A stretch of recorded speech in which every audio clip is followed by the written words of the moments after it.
The Yellow Wallpaper by Charlotte Perkins Gilman. It is very seldom that mere ordinary people like John and myself secure ancestral halls for the summer. A colonial mansion, a hereditary estate, I would say a haunted house, and reach the height of romantic felicity.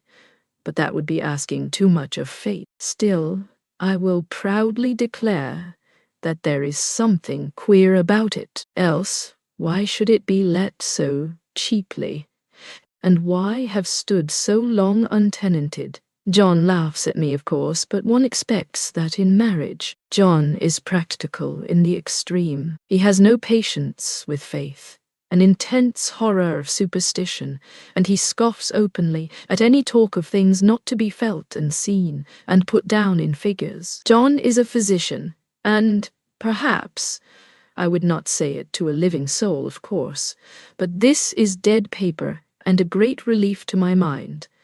Perhaps that is one reason I do not get well faster. You see, he does not believe I am sick. And what can one do? If a physician of high standing, and one's own husband, assures friends and relatives that there is really nothing the matter with one but temporary nervous depression, a slight hysterical tendency, what is one to do? My brother is also a physician, and also of high standing, and he says the same thing. So I take phosphates or phosphites, whichever it is, and tonics and journeys and air and exercise, and am absolutely forbidden to work until I am well again. Personally, I disagree with their ideas. Personally, I believe that congenial work, with excitement and change, would do me good. But what is one to do? I did write for a while in spite of them, but it does exhaust me a good deal,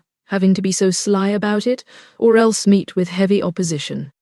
I sometimes fancy that in my condition, if I had less opposition and more society and stimulus.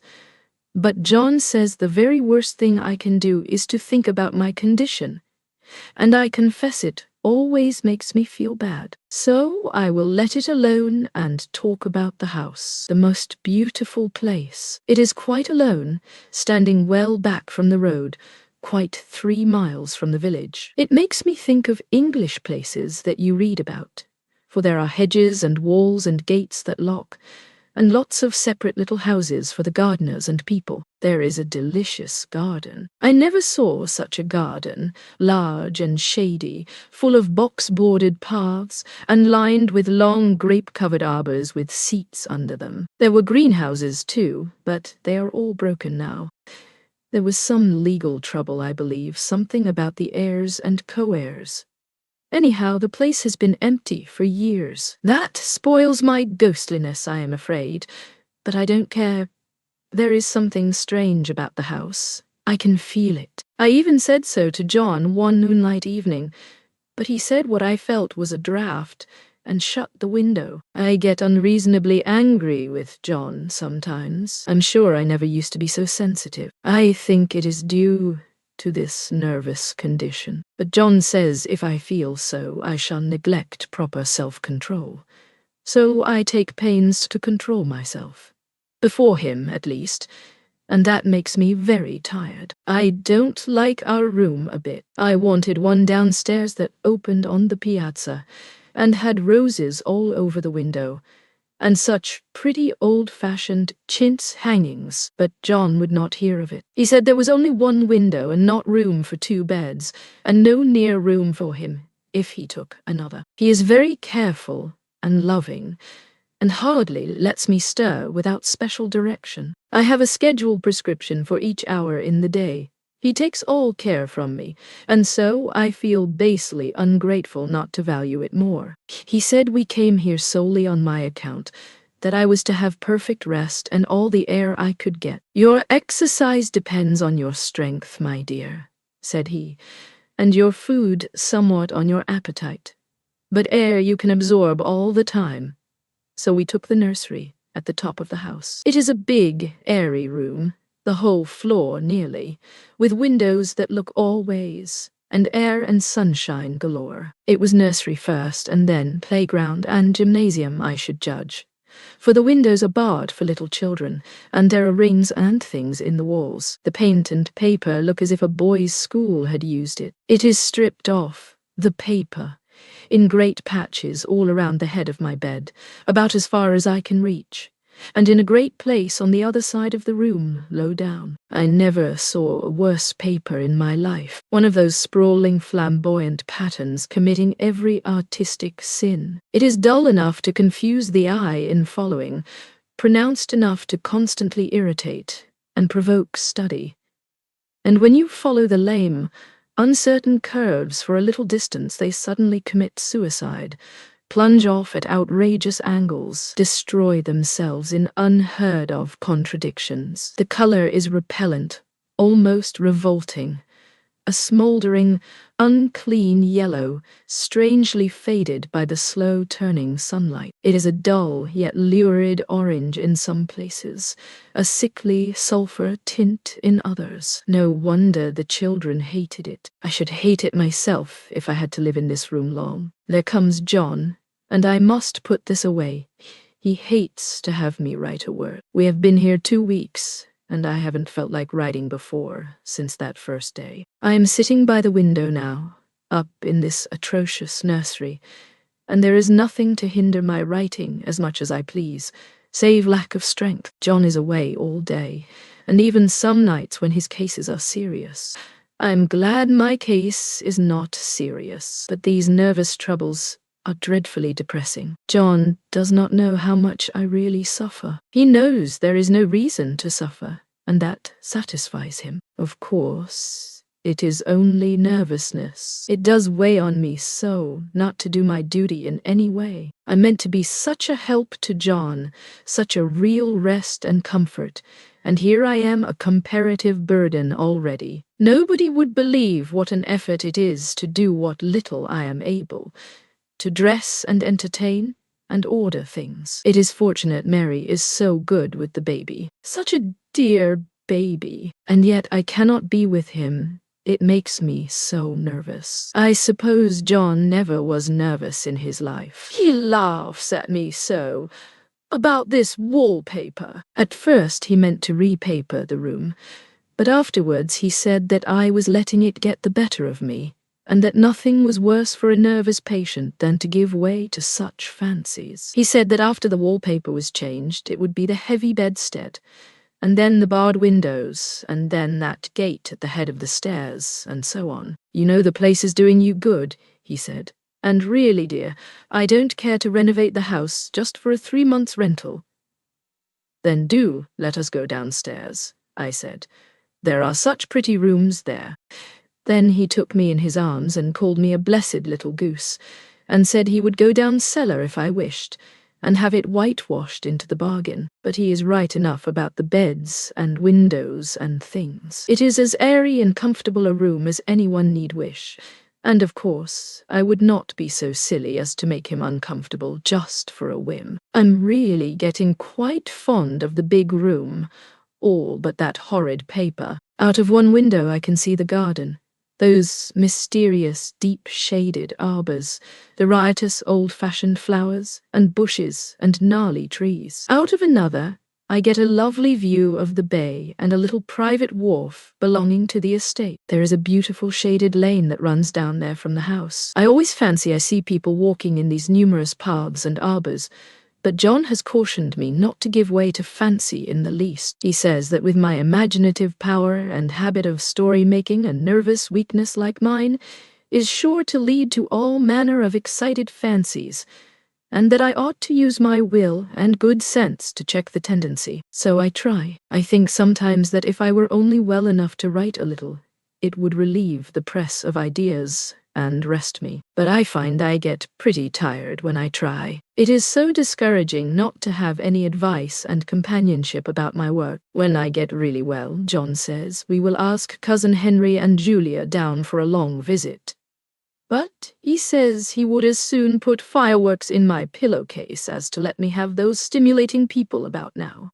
I wish I could get well faster, but I must not think about that.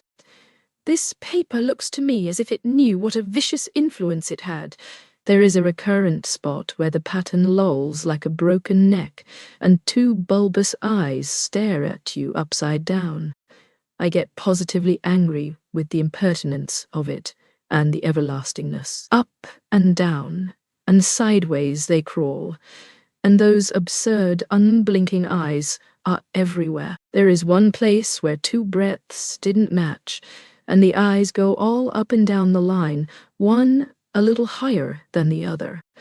I never saw so much expression in an inanimate thing before, and we all know how much expression they have. I used to lie awake as a child and get more entertainment and terror out of blank walls and plain furniture than most children could find in a toy store. I remember what a kindly wink the knobs of our big old bureau used to have, and there was one chair that always seemed like a strong friend. I used to feel that if any of the other things looked too fierce, I could always hop into that chair and be safe. The furniture in this room is no worse than inharmonious, however, for we had to bring it all from downstairs. I suppose when this was used as a playroom, they had to take the nursery things out, and no wonder. I never saw such ravages as the children have made here. The wallpaper, as I said before, is torn off in spots, and it sticketh closer than a brother. They must have had perseverance as well as hatred. Then the floor is scratched and gouged and splintered. The plaster itself is dug out here and there, and this great heavy bed, which is all we found in the room, looks as if it had been through the wars. But I don't mind it a bit. Only the paper. There comes John's sister. Such a dear girl as she is, and so careful of me. I must not let her find me writing. She is a perfect and enthusiastic housekeeper, and hopes for no better profession. I verily believe she thinks it is the writing which made me sick, but I can write when she is out, and see her a long way off from these windows. There is one that commands the road, a lovely, shaded, winding road, and one that just looks off over the country. A lovely country, too, full of great elms and velvet meadows. This wallpaper has a kind of sub-pattern in a different shade, a particularly irritating one, for you can only see it in certain lights, and not clearly then. But in the places where it isn't faded, and where the sun is just so, I can see a strange, provoking, formless sort of figure that seems to sulk about behind that silly and conspicuous front design. There's sister on the stairs. Well, the 4th of July is over. The people are gone, and I am tired out. John thought it might do me good to see a little company, so we just had Mother and Nellie and the children down for a week. Of course, I didn't do a thing. Jenny sees to everything now, but it tired me all the same. John says if I don't pick up faster, he shall send me to Weir Mitchell in the fall. But I don't want to go there at all. I had a friend who was in his hands once, and she says he is just like John and my brother, only more so. Besides, it is such an undertaking to go so far. I don't feel as if it was worthwhile to turn my hand over for anything, and I'm getting dreadfully fretful and querulous. I cry at nothing, and cry most of the time. Of course I don't when John is here or anybody else, but when I am alone, and I am alone a good deal just now. John is kept in town very often by serious cases, and Jenny is good and lets me alone when I want her to. So I walk a little in the garden, or down that lovely lane, sit on the porch under the roses, and lie down up here a good deal. I'm getting really fond of the room in spite of the wallpaper. Perhaps because of the wallpaper. It dwells in my mind so. I lie here on this great immovable bed. It is nailed down, I believe, and follow that pattern about by the hour. It is as good as gymnastics, I assure you. I start, we'll say, at the bottom, down in the corner over there where it has not been touched, and I determine for the 1000th time that I will follow that pointless pattern to some sort of a conclusion. I know a little of the principle of design, and I know this thing was not arranged on any laws of radiation, or alternation, or repetition, or symmetry, or anything else that I ever heard of. It is repeated, of course, by the breadths, but not otherwise. Looked at in one way, each breadth stands alone. The bloated curves and flourishes, a kind of debased Romanesque with delirium tremens, go waddling up and down in isolated columns of fatuity. But, on the other hand, they connect diagonally, and the sprawling outlines run off in great slanting waves of optic horror, like a lot of wallowing seaweeds in full chase. The whole thing goes horizontally, too, at least it seems so, and I exhaust myself in trying to distinguish the order of its going in that direction. They have used a horizontal breadth for a frieze, and that adds wonderfully to the confusion. There is one end of the room where it is almost intact, and there, when the cross lights fade and the low sun shines directly upon it, I can almost fancy radiation after all. The interminable grotesques seem to form around a common center and rush off in headlong plunges of equal distraction. It makes me tired to follow it. I will take a nap, I guess. I don't know why I should write this. I don't want to. I don't feel able, and I know John would think it absurd. But I must say what I feel and think in some way. It is such a relief, but the effort is getting to be greater than the relief. Half the time now I am awfully lazy and lie down ever so much. John says I mustn't lose my strength and has me take cod liver oil and lots of tonics and things, to say nothing of ale and wine and rare meat. Dear John, he loves me very dearly and hates to have me sick. I tried to have a real, earnest, reasonable talk with him the other day and tell him how I wish he would let me go and make a visit to Cousin Henry and Julia. But he said I wasn't able to go, nor able to stand it after I got there.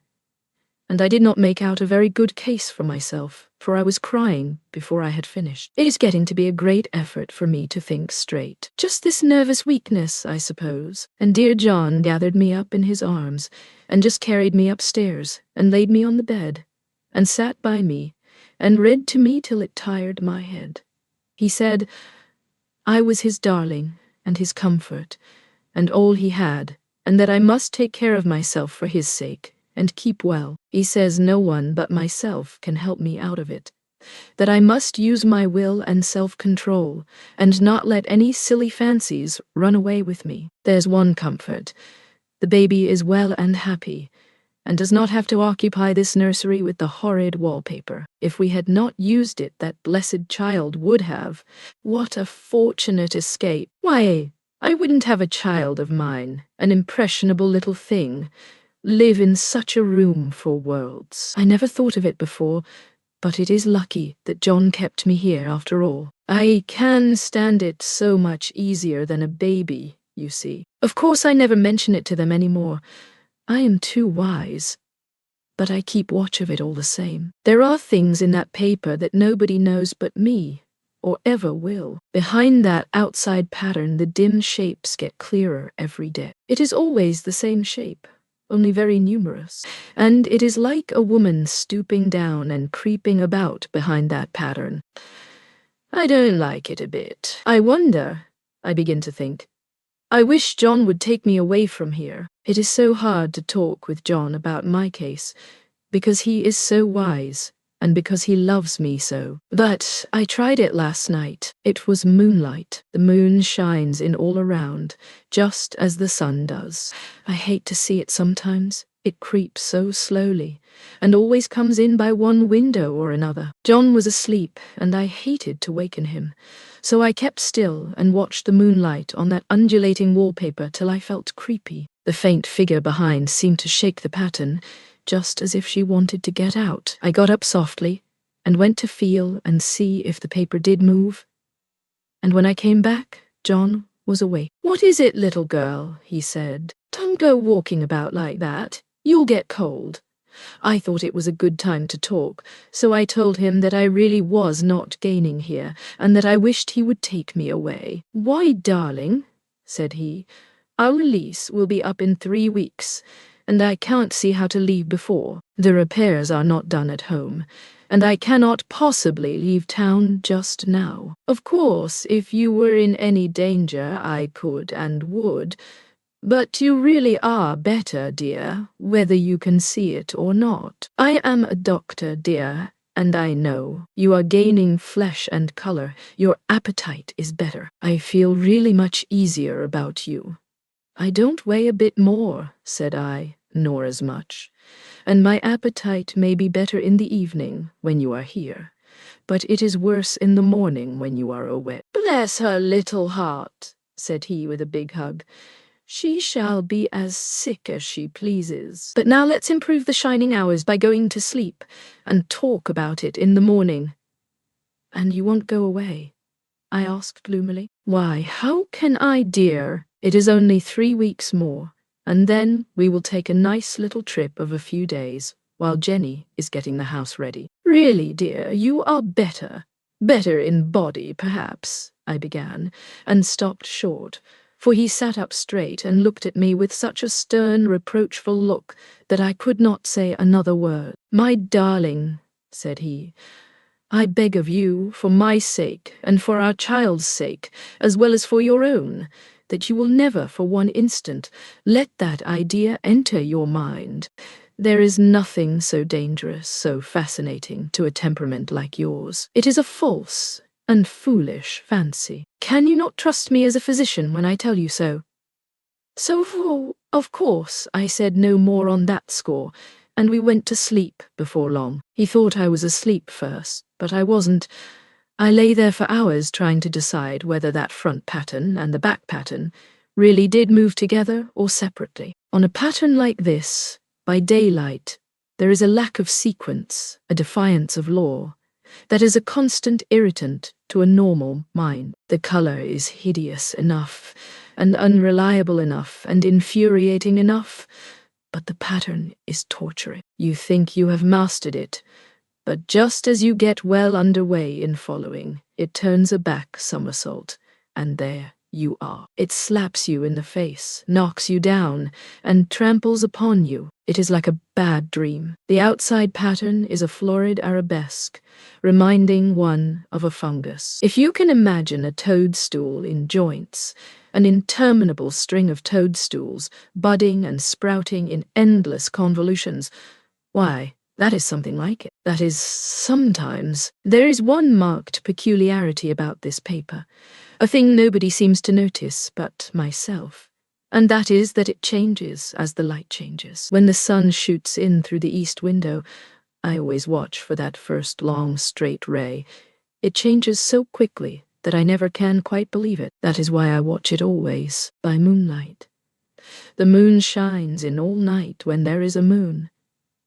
I wouldn't know it was the same paper. At night, in any kind of light, in twilight, candlelight, lamplight, and worst of all by moonlight, it becomes bars, the outside pattern, I mean, and the woman behind it is as plain as can be.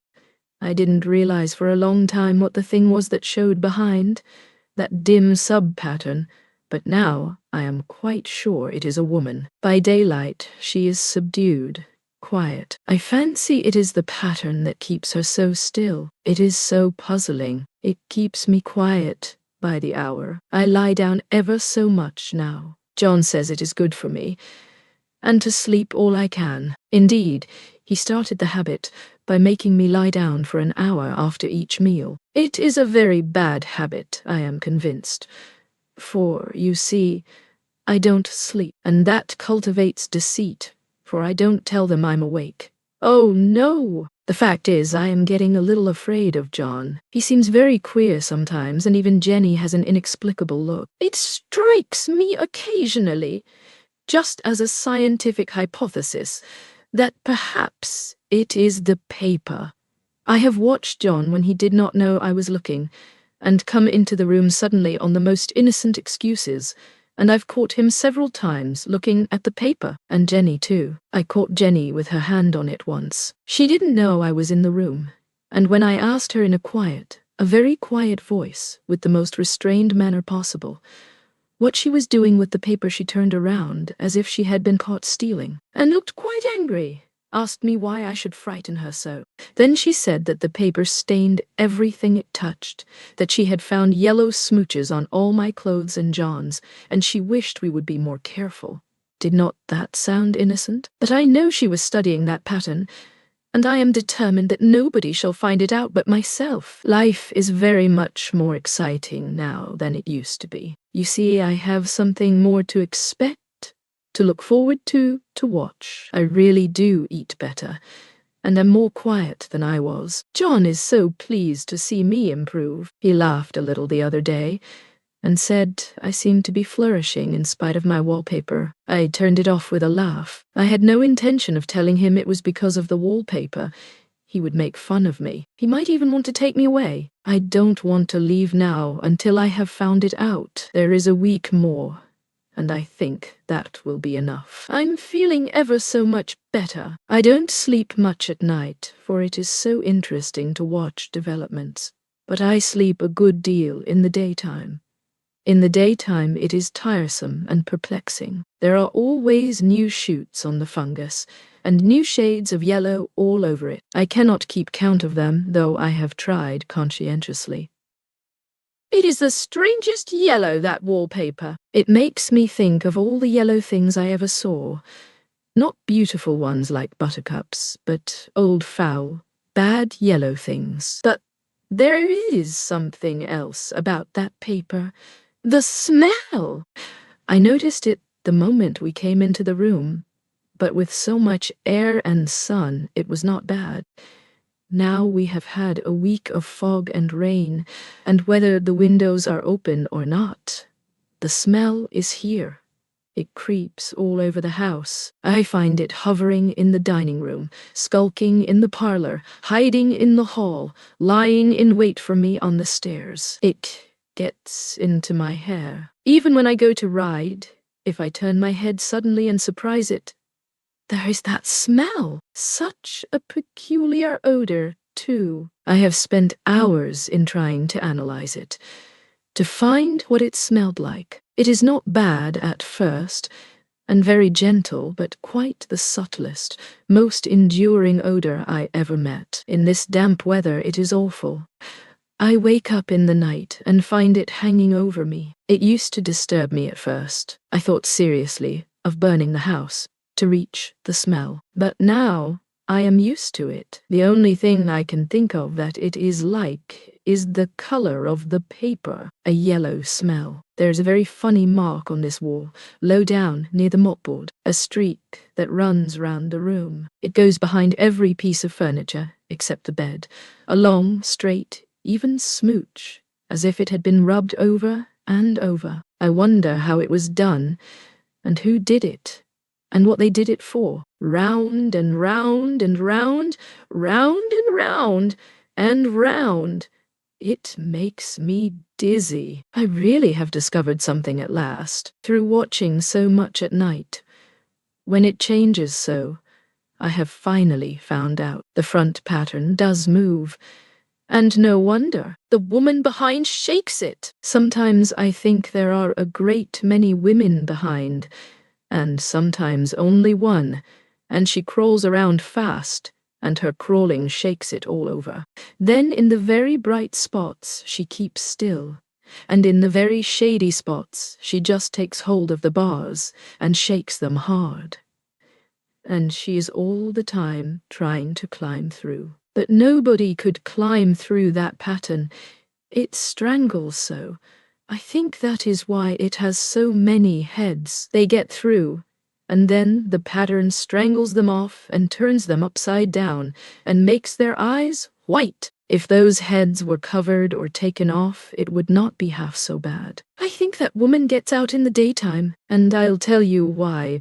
Privately, I've seen her. I can see her out of every one of my windows. It is the same woman, I know, for she is always creeping, and most women do not creep by daylight. I see her on that long shaded lane, creeping up and down. I see her in those dark grape arbors, creeping all around the garden. I see her on that long road under the trees, creeping along, And when a carriage comes, she hides under the blackberry vines. I don't blame her a bit. It must be very humiliating to be caught creeping by daylight. I always lock the door when I creep by daylight. I can't do it at night, for I know John would suspect something at once, and John is so queer now that I don't want to irritate him. I wish he would take another room. Besides, I don't want anybody to get that woman out at night but myself. I often wonder if I could see her out of all the windows at once, but turn as fast as I can only see out of one at one time, and though I always see her, she may be able to creep faster than I can turn. I have watched her sometimes away off in the open country, creeping as fast as a cloud shadow in a high wind. If only that top pattern could be gotten off from the under one. I mean to try it, little by little.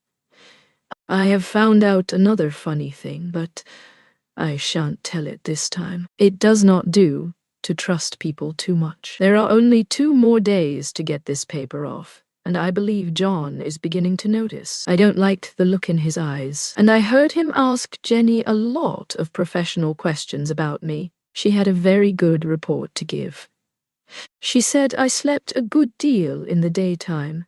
John knows I don't sleep very well at night, for all I'm so quiet. He asked me all sorts of questions too, and pretended to be very loving and kind, as if I couldn't see through him. Still, I don't wonder he acts so, sleeping under this paper for 3 months. It only interests me, but I feel sure John and Jenny are secretly affected by it. Hurrah!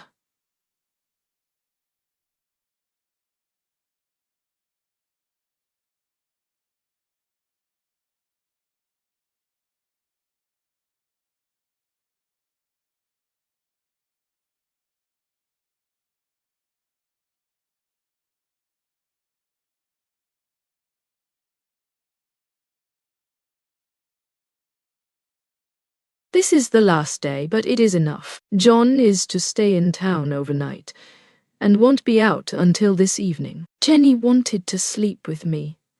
The sly thing. But I told her I should undoubtedly rest better for a night all alone. That was clever, for really I wasn't alone a bit. As soon as it was moonlight and that poor thing began to crawl and shake the pattern, I got up and ran to help her. I pulled and she shook. I shook and she pulled. And before morning we had peeled off yards of that paper, a strip about as high as my head, and half around the room. And then, when the sun came, and that awful pattern began to laugh at me, I declared I would finish it today. We go away tomorrow, and they are moving all my furniture down again, to leave things as they were before. Jenny looked at the wall in amazement, but I told her merrily that I did it out of pure spite at the vicious thing. She laughed and said she wouldn't mind doing it herself, but I must not get tired. How she betrayed herself that time. But I am here, and no person touches this paper but me. Not alive. She tried to get me out of the room. It was too patent, but I said it was so quiet and empty and clean now that I believed I would lie down again and sleep all I could. And not to wake me even for dinner. I would call when I woke. So now she is gone. And the servants are gone, and the things are gone, and there is nothing left but that great bedstead nailed down, with the canvas mattress we found on it. We shall sleep downstairs tonight, and take the boat home tomorrow.